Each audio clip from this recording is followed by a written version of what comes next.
안녕하십니까. Security and Privacy Lab S&P 랩 대표 이재영입니다. 네, 온디바이스 마이데이터 플랫폼 소개 및 적용 사례 발표하도록 하겠습니다. 그 전에 어, 주의 환기를 위해서 제가 질문 하나 드리겠습니다. 페이스북, 구글, 네이버, 카카오 이 기업들의 공통점이 무엇일까요? 네, 바로 사용자들의 데이터, 예를 들어서 나이, 성별, 검색 기록과 같은 사용자들의 데이터를 가지고 네, 돈을 버는 기업들인 거죠. 네, 삼성전자처럼 어떤 물건을 만드는 게 아니라 사용자들 데이터로 돈을 벌고 있는 기업들입니다. 그렇게 보면 이제 사용자들 데이터는 그 자체로 사실 돈이 되는 거고요. 이 사용자들의 개인 데이터를 저장하고 있는 기업들, 이 앞서 말씀드렸던 이 기업들은 내 돈을 저장해주는 어떤 은행의 역할을 하고 있다라고 이제 생각하실 수 있겠죠. 그런데 만약에 내 돈을 맡아주는 은행이 내 허락 없이 돈을 써버린다든가 다른 데로 다른 은행으로 송금도 맘대로 하고 가끔 잃어버리기까지 한다면 이해가 되시겠습니까? 사실 납득이 안 되시겠죠. 하지만 놀랍게도 데이터 산업계에서는 지금도 이런 일들이 지금 이 순간에도 일어나고 있습니다. 애초에 내가 동의했었던 목적 외에 다른 목적으로 개인 데이터, 개인 정보를 오남용하거나 다른 기업에게 제공 또는 판매하기도 하고요. 가끔은 이제 해킹돼서 이제 잃어버리기도 합니다. 이러면 정말 납득이 안 되시겠죠. 그래서 이런 것들을 좀 이제 개선을 해보고자 이런 것들 때문에 이제 PDS, 퍼스널 데이터 스토어라는 어떤 개념들이 나옵니다.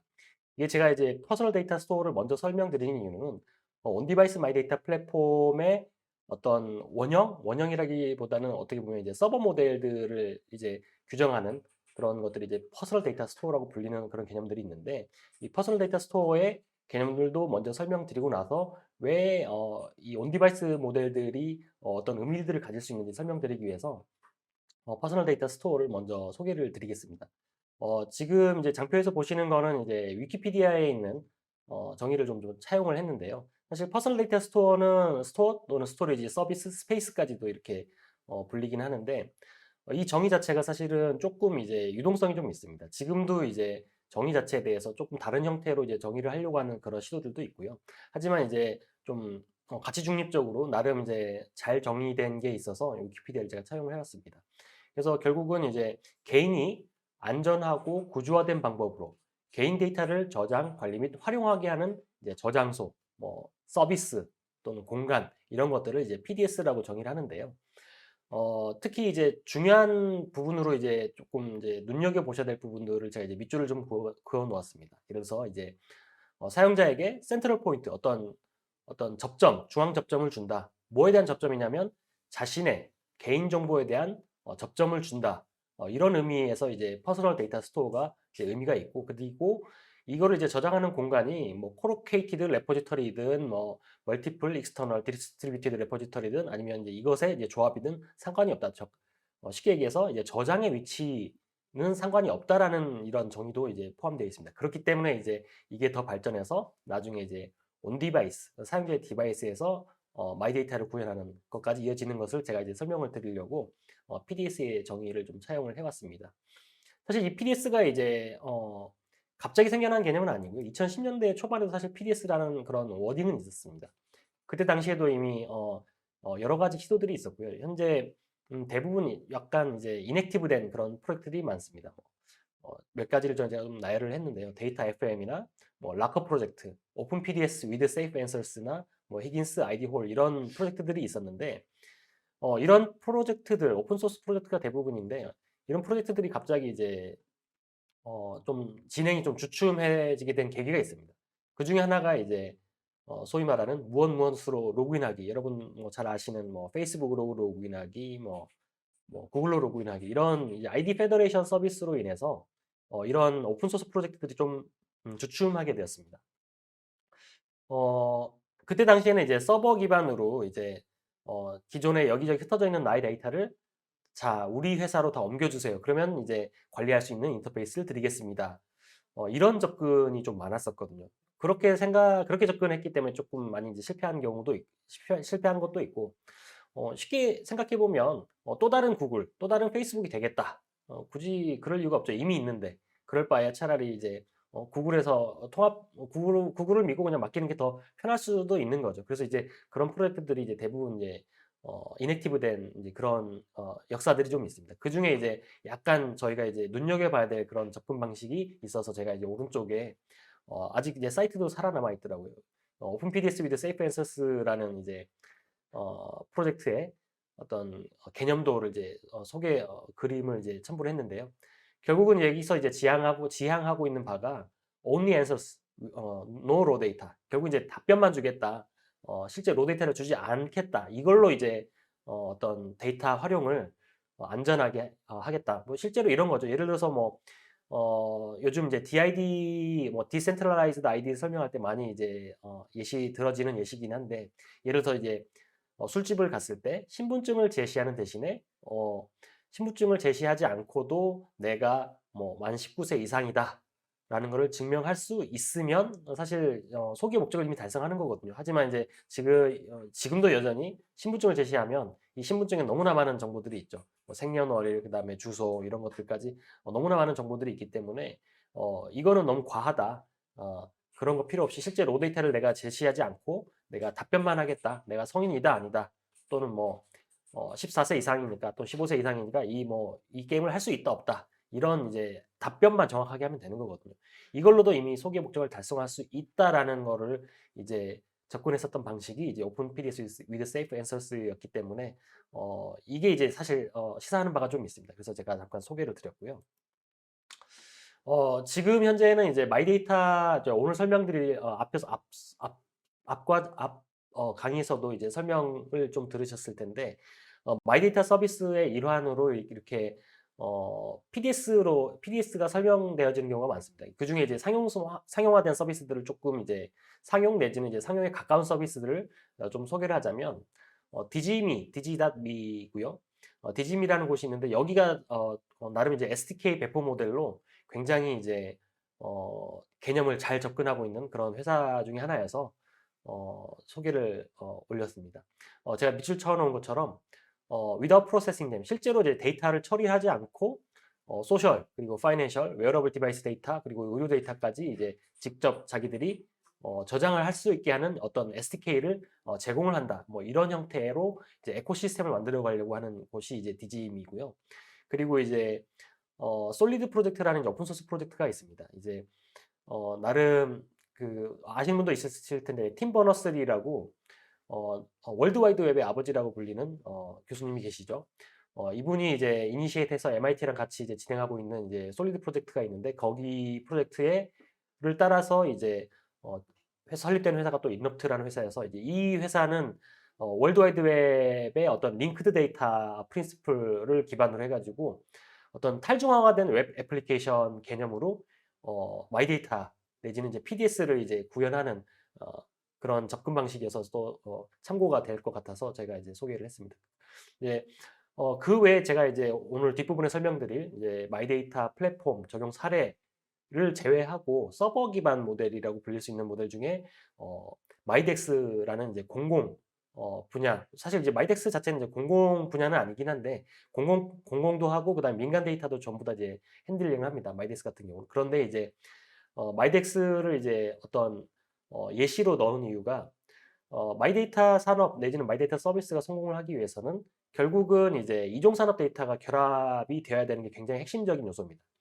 사실 데이터 산업 데이터는 새로운 석유고 원유고 이런 얘기들 너무 이제 식상하시잖아요. 그리고 이제 저희가 뭐 산업계든 학계든 모두가 이제 빅데이터를 외치기 시작한 지가 거의 이제 10년 가까이 됩니다.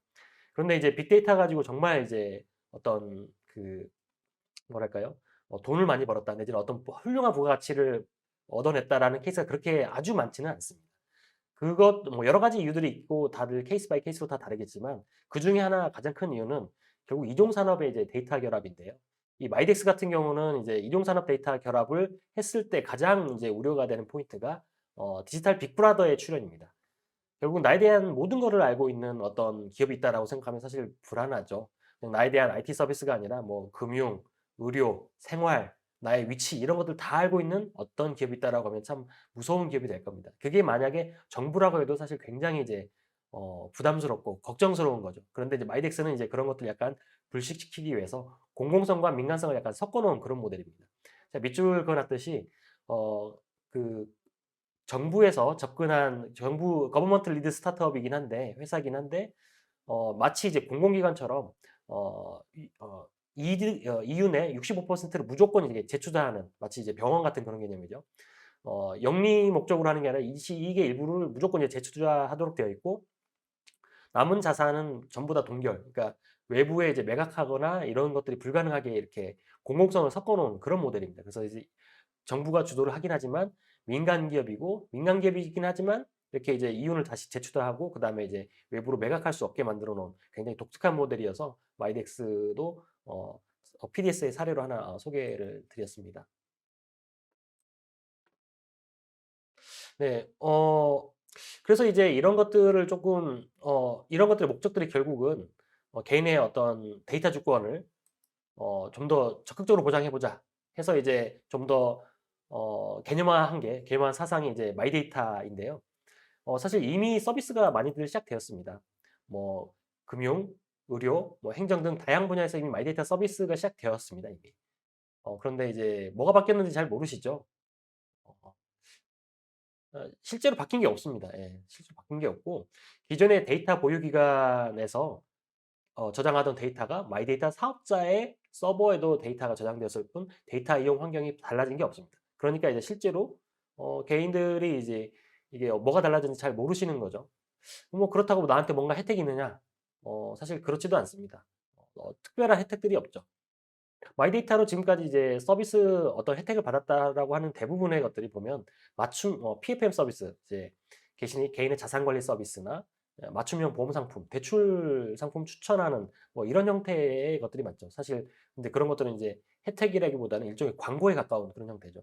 지금 현재 이제 마이데이터 서비스 내지 사업들은 이 마이데이터 사업자에게 데이터가 집중이 되는 형태로 되어 있습니다. 그래서 뭔가 이제 집중화된 데이터를 가지고 뭔가 혁신적인 서비스를 이제 개발해 내겠다, 뭐 아이디에이션 해 내겠다 이런 취지들은 되게 좋은데 기본적으로 이제 데이터가 모이면은 보안 리스크가 높아지고 그다음에 이제 데이터가 결합이 되면 프라이버시 프로파일링 수준이 굉장히 높아지게 됩니다. 그러면 이제 보안 및 프라이버시 리스크가 높아지게 되는 그런 문제가 있고요. 그렇다고 이제 기업들이 편해졌느냐? 사실 또 그렇지도 않습니다. 여전히 이제 복잡한 개인정보 활용 동의, 제공 동의, 열람 동의 이런 것들을 다 받아야 되는 그런 문제가 있습니다. 그래서 이걸 좀 더 이제 좀 보시기 편하게 도식화를 좀 해보면 이런 그림입니다. 개인한테 이제 동의를 받아서 데이터 보유 기관이나 이제 서비스 제공 기관으로부터 이제 마이데이터 사업자들이 이제 데이터를 이제 제공을 받습니다. 말씀드렸듯이 어떤 이제 데이터가 집중되어서 이제 보안 및 프라이버시 리스크가 이제 구조적으로 생길 수밖에 없습니다. 예를 들어서 어 금융 데이터는 굉장히 이제 민감한 종류의 데이터 중에 하나이기 때문에 굉장히 이제 보안 수준이 굉장히 높습니다. 근데 금융과 만약에 이제 뭐 다른 데이터, 나의 어떤 소비 데이터, 쇼핑이나 아니면 의료 데이터, 나의 진료 기록 같은 것들이 결합되었다고 생각해 보시면 이거 굉장히 이제 민감한 어떤 개인정보가 될 수가 있겠죠. 그래서 이런 이제 보안 및 프라이버시 리스크가 생긴다. 그런데 인제 기업 입장에서는 이게 이 결합, 뭐 예를 들어서 금융 데이터와 의료 데이터의 결합, 이 결합이 임의대로 할 수가 없습니다. 지금 현행법에 따라서는 마이데이터 사업자의 경우 이제 지정된 결합 전문 기관에서 이제 가명 정보의 형태로 이제 활용할 수밖에 없고요. 물론 이제 이 가명 정보의 형태로 활용할 때는 이제 동의를 받지 않게 해서 이제 비즈니스 어떤 혁신을 이루어라라는 게 어떤 이제 유도 방향이긴 한데 실제로는 이제 활용도가 굉장히 떨어지는 한계가 있습니다. 그래서 이제 결론적으로는 개인은 변화를 체감하지 못하고 기업은 여기서 이제 비즈니스 모델이 없고 구조적으로는 보안 및 프라이버시 문제가 굉장히 이제 리스크가 높아졌고 데이터 결합은 편하지도 않고 이거 굉장히 문제들이 많다. 물론 이제 장점들도 있을 수 있습니다. 가명 정보 같은 것들은 이제 잘 활용하면 인사이트를 얻어내는 데 굉장히 도움이 되지만 결국 인사이트 얻는 것에서 끝나고 그 이후 이제 실제 기업 활동이 이제 그 해당되는 어떤 페르소나에 대한 타겟팅이 이제 불가능하다. 이제 이런 것들 때문에 결국은 기업들도 활용의 한계가 있다라는 이런 기존의 문제점들이 있기 때문에 이걸 아예 이제 좀 해결을 해보자. 어떤 식으로 해결하느냐? 아예 근본적으로 좀 해결해 보자. 개인정보라는 개념을 개인정보 관련된 모든 종류의 컴플라이언스가 사실은 이제 개인정보 그거 기업 너희들 거 아니니까 개인한테 사전에 동의 수집하기 전에 동의 받아라. 그리고 이제 명시적인 목적으로 이제 구체적인 동의, 개별 동의를 다 받아라 해서 체크박스도 참 여러 개 있죠. 그리고 이제 어 일정 부분 자기가 기업이 목적했던 소기의 목적을 달성을 하고 나면 이제 바로 이제 파기를 해야 되는 이제 이런 모든 종류의 컴플라이언스들이 사실은 개인정보는 개인 거다라는 어떤 바탕이 있습니다. 그래서 이제 이런 이제 컴플라이언스 이슈나 불편함을 이제 근본적으로 해결하기 위해서 어 디바이스 모델, 개인도 이제는 이제 훌륭한 컴퓨팅 디바이스, 여러분들이 가지고 계시는 이제 스마트폰 같은 것들이 굉장히 이제 이제는 이제 그냥 통신기기가 아니죠. 어 개인 정보, 개인의 모든 거를 다 들고 있는 어떤 컴퓨팅 디바이스고 스토리지 디바이스입니다. 이런 것들이 있기 때문에 개인이 직접 이제 마이 데이터 오퍼레이터가 될 수가 있다. 이제 그 개념을 착안을 해서 아예 그냥 개인정보를 저장하는 서버를 없애버린 모델을 제시를 어 제시를 하는 그런 이제 케이스들이 많이 있습니다.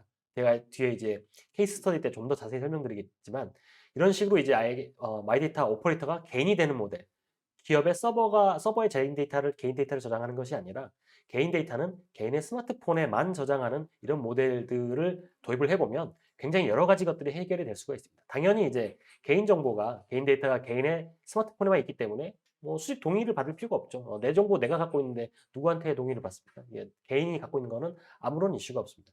그리고 이제 또 하나 이제 장점이 뭐냐면 보안 및 프라이버시 리스크가 굉장히 낮아집니다. 마이데이터 어떤 서비스가 이제 지향하는 이제 산업계에서 지향하는 거가 결국은 데이터를 결합해서 뭔가 혁신적인 서비스를 개발하고 어 뭔가 이제 편익을 제공하겠다 이런 취지이긴 한데요. 결국은 항상 세상에 공짜가 없어서 이런 이제 편익이 이제 제공이 되면 그만큼 어떤 마이너스가 되는 그런 측면이 있는데 그런 마이너스가 되는 측면 중에 가장 큰 게 결국은 이제 보안 및 프라이버시 리스크입니다. 그래서 어떤 특정 엔티티, 어떤 특정 기업이 개인에 대한 모든 데이터, 이종 산업 데이터를 다 가지고 있다라고 생각하면 굉장히 이제 보안도 그렇고 프라이버시 리스크 높아집니다. 하지만 이렇게 이제 분산을 해버리면 각각 개인이 자기의 데이터만 들고 있다라고 하면 해킹 위험도가 굉장히 낮아집니다. 쉽게 얘기해서 경제적인 해킹이 거의 불가능하게 되는 구조죠. 어, 예를 들어서 뭐 데이터가 싹 모여있다라고 하면 그 기업의 서버를 털면 뭐 100만 명, 200만 명의 개인정보를 뭐 뽑아낼 수 있다라고 하면 이렇게 이제 그런 서버를 아예 없애버리고 각 개인이 개인정보를 자기의 이제 스마트폰 기기에 이제 저장하고 있는 이런 형태라고 하면 모바일 IP 어드레스를 쫓아다니면서 하나씩 하나씩 해킹해야 되는 이제 이런 문제점이 생기는 거죠. 그러면 이제 예를 들어서 해커가 있다라고 하면 해커가 실제로 이제 해킹을 하기에는 굉장히 이제 경제적이지가 않기 때문에 아예 그 시도 자체를 하지 않게 됩니다. 이런 거를 소위 말하는 시큐리티 바이 디자인이라는 건데요.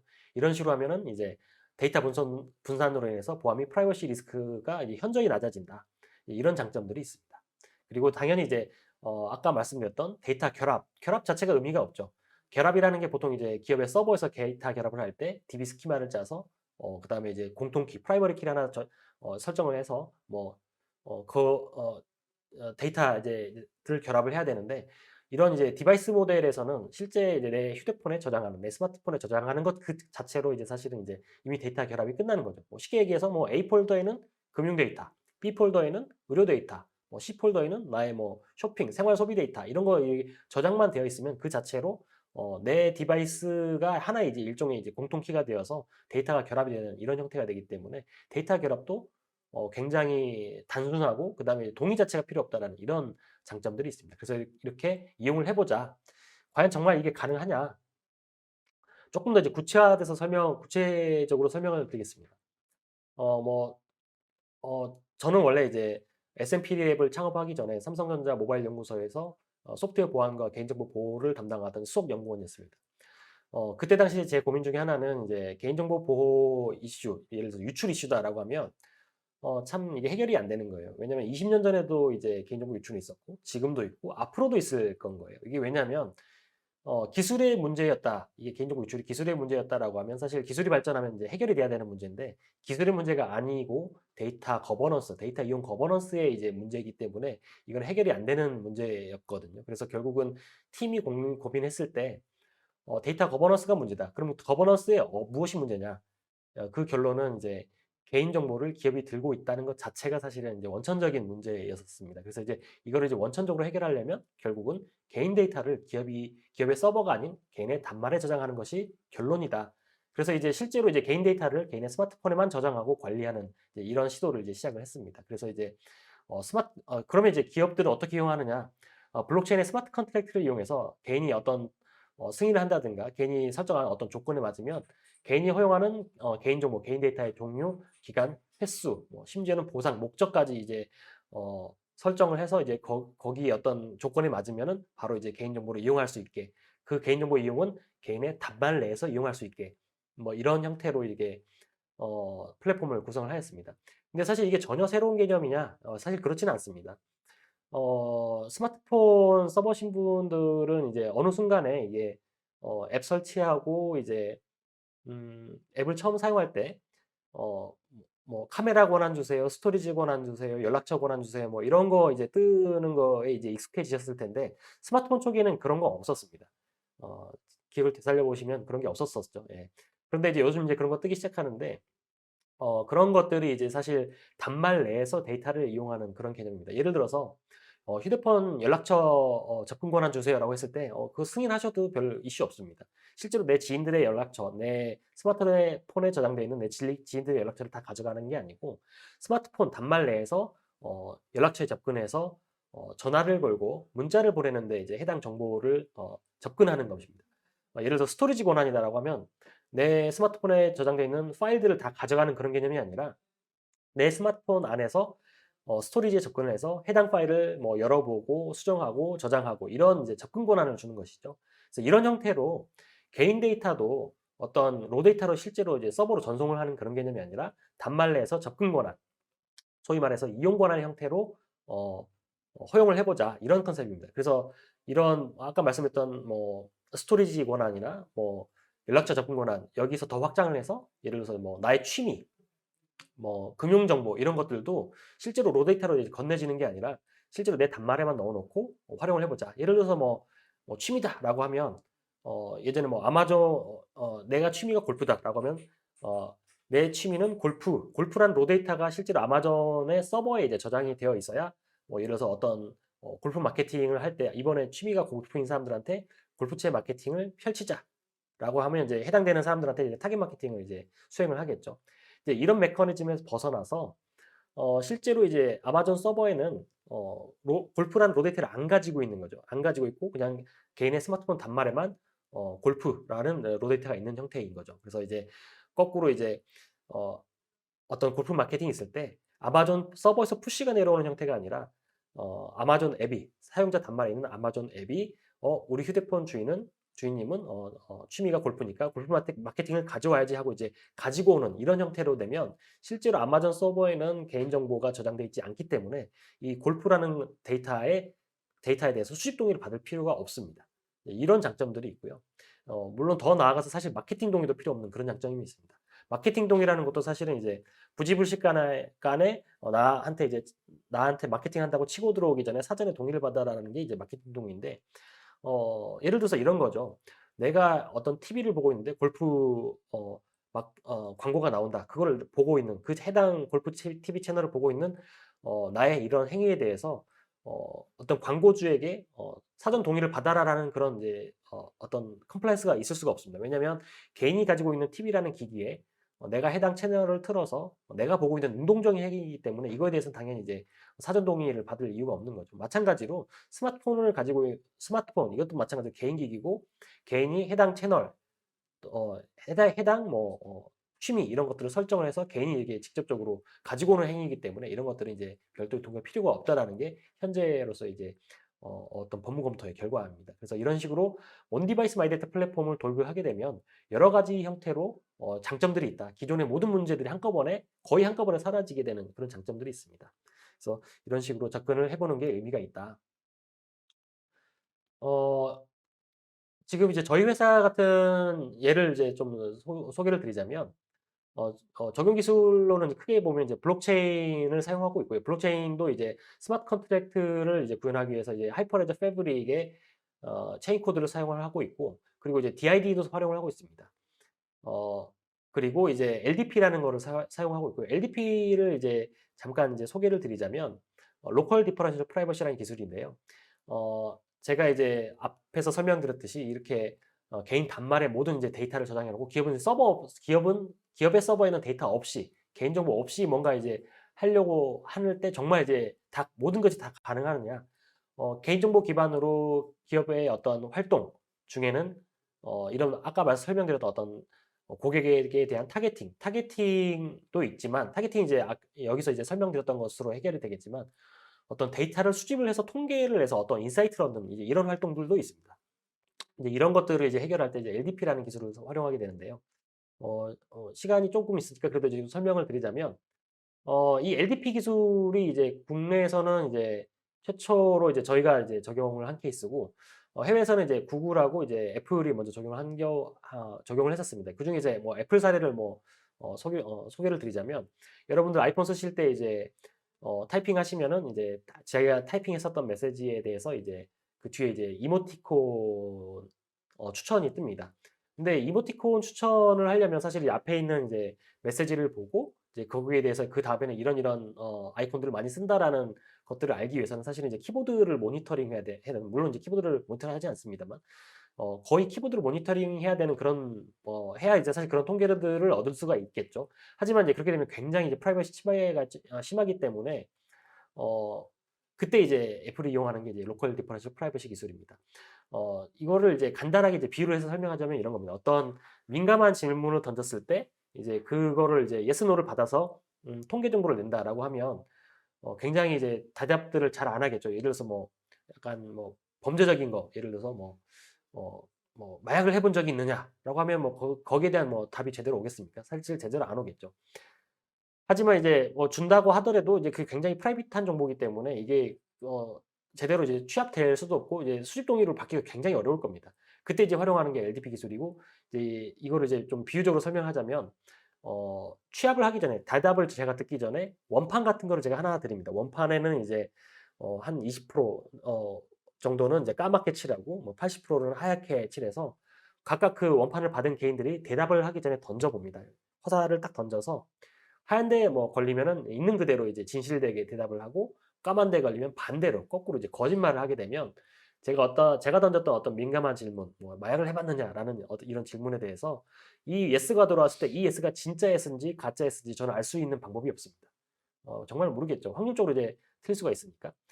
하지만 이제 이 오염된 데이터, 오염된 답변을 가지고도 저는 오염되기 전의 데이터를 일정 부분 저는 추측을 할 수가 있습니다. 왜냐하면 저는 이제 나눠드렸던 이 개인별로 나눠드렸던 이 원판들의 확률 20대 2대 8인지 뭐 7대 3인지 이것들을 이제 저는 알고 있기 때문에 통계적으로 샘플들이 많아지면 유의미하게 오염이 된 데이터를 가지고도 오염되기 전의 데이터의 통계를 추출하는 이제 그런 기법들이 있습니다. 이거를 적절히 조절하면 이 원판의 확률을 적절히 조절하면 예스노를 거의 5대5로 만들어 버릴 수가 있습니다. 그러면 이제 예스노가 5대5인 건 아무런 이제 인포메이션이 없는 거죠. 하지만 그럼에도 불구하고 이 5대5라는 정보를 가지고 있음에도 불구하고 이 답변 통계를 가지고도 원판의 이제 분포를 알고 있기 때문에 저희는 원래의 통계를 추출해 낼 수 있는 방법이 있습니다. 바로 이때 오염된 데이터를 받았기 때문에 이 오염된 답변은 개인정보가 아닙니다. 그래서 이제 애플이 수집하는 비개인 정보라고 이제 iOS 백서에다 쓰면서 실제로 이제 해당 데이터에 대한 동의를 받고 있지 않고 있습니다. 그런 식으로 결합된 데이터 통계를 이렇게 개인으로부터 수집 동의를 받지 않고 이제 통계를 이끌어내는 이런 기법들을 활용을 해서 실제로 기업들이 정확한 개인정보를 가지고 있지 않아도 소기 목적을 달성할 수 있도록 모든 솔루션들을 제공할 수 있는 그런 기술들이 있습니다. 이런 것들을 이제 온디바이스 마이데이터 플랫폼에 적용시킨 사례가 이제 저희 S&P랩의 이제 사례가 되겠고요. 조금 더 이제 디테일하게 이제 구조도를 이제 그리자면 이런 정도의 그림이 나올 수 있겠습니다. 그래서 뭐 보시다시피 뭐 블록체인이 있죠. 스마트 컨트랙을 이용할 수도 있고 뭐 그냥 단순한 기능만 보면 그냥 서버 클라이언트 모델로도 충분히 구현할 수도 있는데 저희가 이제 블록체인을 사용한 이유는 하나가 있습니다. 뭐냐면 약간 역발상 프로젝트이지 않습니까? 개인이 어떻게 보면 개인 정보의 서버가 되는 이제 그런 형태인데 그렇게 되면 하나 문제가 있습니다. 이게 기존 이제 컴플라이언스 어떤 제도에 맞춰서 기업들은 기업들은 개인들로부터 어떤 정보를 수집했을 때 언제 수집받았고 어떻게 관리했고 언제 파기했고 이런 것들이 전부 다 이제 서버에 남겨져 있습니다. 그래서 이제 어떤 오디 상황, 감사 상황이 벌어졌을 때 내가 이렇게 동의를 받았습니다라고 이렇게 제시할 수 있는 그런 것들이 있는데 이런 완전히 이제 아키텍처가 이제 뒤집어진 이런 이제 구조에서는 또 고려해야 될 사항이 이제 악의적인 개인으로부터 선량한 기업을 보호해야 해야 되는 그런 이제 케이스들이 있습니다. 예를 들어서 개인 정보를 개인이 관리하는 거가 개인이 컨트롤하는 건 좋은데 어 개인이 휴대폰을 딱 포맷을 해버리고 초기화를 해버리고 기업으로부터 이제 마케팅이 들어왔을 때 나는 너한테 동의해 준 적이 없다. 왜 나한테 마케팅하느냐? 너 고소. 그랬을 때 이제 거꾸로 기업을 보호할 방법이 없어서 이런 이제 구조에서는 블록체인을 쓸 수밖에 없습니다. 그러니까 골프라는 로 데이터 자체는 휴대폰에 저장되어 있지만 이 단말 또는 이 사람이 기업 A에게 취미라는 카테고리의 개인 정보를 허용한 적이 있다. 그러니까 골프라는 로 데이터는 여전히 이제 개인 단말에 저장돼 있고 실제로 이제 기업에게 이제 전달된 적은 없죠. 하지만 어, 이 단말 또는 개인이 해당 카테고리, 취미라는 카테고리의 정보를 기업에게 허용한 적이 있다라는 그 이력을 저장하는 외부 분산 저장 용도로 이제 블록체인은 현재 활용을 해야 되는 그런 상황이라서 이런 디바이스 기반 모델이라면 이제 개인정보를 저장하는 서버가 없는 디바이스 모델이라면 이런 외부 분산 원장의 용도로 컴플라이언스를 미트하기 위해서 어, 어, 블록체인 노드를 운영을 해야 되는 이제 그런 어, 디자인상의 요구사항들이 있었습니다. 그래서 이제 저희 회사의 온디바이스 마이데이터 플랫폼은 이런 형태로 이제 구성이 되어 있고요. 아마 대부분의 기업들이 이제 지금 현재 이런 형태로 많이 오고 있습니다. 사실 앞에서 이제 미리 설명을 드렸었어야 되는데 온디바이스가 뭐지라고 이게 얘기하시는 분도 계실 거예요. 근데 이제 온디바이스 마이데이터라는 용어가 사실 이제 평이한 많이 쓰는 용어는 아닙니다. 이제 근데 이제 AI 분야에서는 온디바이스라는 용어를 좀 쓰신 걸로 알고 있어요. 그러니까 이런 예를 들면 좋을 것 같습니다. 그러니까 혹시 댁에서 이제 AI 스피커를 쓰시는 분들 좀 계실 겁니다. 이제 지금은 안 그런데 완전히 초기 모델 같은 경우는 이 AI 스피커들이 모든 대화, 모든 소음들을 모든 소리를 다 듣고 있었어요. 그래서 서버로 전부 다 이제 전송이 되어서 그중에 서버에서 이제 자연어 분석도 하고 뭔가 이제 명령어 처리도 다 하는 뭐 이런 구조였다라고 하면 구조였죠. 완전 초기 모델을. 이러면 너무 이제 프라이버시가 침해되는 그런 형태지 않습니까? 그래서 이제 AI 쪽에서는 온 디바이스 AI라고 해 가지고 뭐 예를 들어서 이제 음성 인식이다. 이미 예를 들었으니까 음성 인식이다라고 하면 그 음성 인식 부분은 이 단말에서 다 끝나는 거예요. 이 스피커 안에서 적어도 자연어 인식까지는 다 끝내고 여기서 이제 명령어만 커맨드만 이렇게 올라가는 그런 구조로 하게 되면 실제로 이제 우리 집 거실에 있는 얘는 뭐 저를 들어도 되죠. 제가 어차피 들리는 거니까 이 같은 공간에 있는 뭐 사람이 됐든 기계가 됐든 다 들리는 거니까 돼. 이게 이제 집 밖으로는 못 나가게 하는 뭐 이런 이제 프라이버시 보호 효과가 있습니다. 이런 것처럼 마찬가지로 데이터 처리 자체도 데이터는 이제 모이면 모일수록 그다음에 결합이 되면 결합될수록 굉장히 민감해지는 성격이 있습니다. 그렇기 때문에 이것도 마찬가지로 기업의 서버, 그것도 어떤 특정 기업이나 특정 기관의 서버가 아니라 이런 것들도 내가 가지고 있는 내 손 안에 있는 디바이스에서 데이터를 결합하고 처리를 해보자. 이런 개념에서 이제 온 디바이스 마이 데이터라는 이제 용어를 이제 붙이게 되었고요. 그래서 이런 구조로 하게 되면 기존의 여러 가지 어떤 이슈들이 많이 해결이 되게 된다. 특히나 이제 프라이버시나 이제 보안 쪽 이슈들이 해결이 많이 된다. 이렇게 말씀을 드리고요. 그래서 이제 기대 효과로는 뭐 기존 모델이면 이제 서버 모델입니다. 서버 모델들은 이제 데이터 복제, 유통, 뭐 그다음에 이제 데이터 결합하는 위치 당연히 마이데이터 사업자 서버고 그다음에 모든 뭐 리스크나 프라이버시가 이제 사업자에게 좀 집중되는 그런 문제들이 있습니다. 그리고 이제 뭐 중개기관이나 중개실 문제점 이거는 이제 금융 마이데이터 쪽에 이제 한정돼서 이제 말씀드리는 건데요. 뭐 사실 이제 그 외의 데이터도 사실 마찬가지긴 합니다.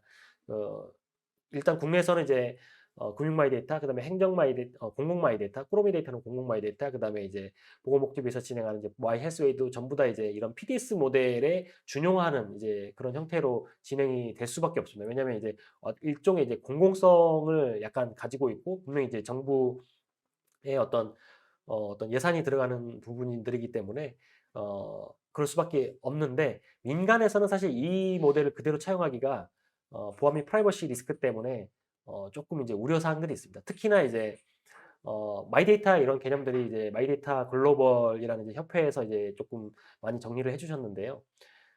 기본적으로는 이제 어, 마이데이터 협회에서 지향하고 있는 모델이 데이터 소스 그리고 개인이 있고 그다음에 이제 마이데이터 오퍼레이터가 있고 데이터 유징 서비스 또 예전에 데이터 싱크라고 했었는데 이렇게 이제 네 개의 역할들이 있습니다. 그런데 이제 국내에서 특히 이제 금융 마이데이터의 예를 들자면 마이데이터 오퍼레이터와 마이데이터 유징 서비스가 이제 합쳐져 있는 사실 그런 형태가 되기 굉장히 용이하게 만들어 놨거든요. 이제 이런 것들 때문에 어떻게 보면 이제 개인의 입장에서 이제 데이터를 오퍼레이션을 해줄 데이터 오퍼레이터 역할과 그다음에 그거를 이제 활용하려고 하는 데이터 유징 서비스 쪽에 이제 어떤 이해상충이 좀 될 수 있는 그런 것들이 좀 있습니다. 하지만 이제 이런 온디바이스 모델을 이용을 하게 되면 이런 것들이 이제 개인이 직접 이제 오퍼레이터가 되는 모델이기 때문에 이런 여러 가지 문제점들이 한꺼번에 해결이 될 수가 있다.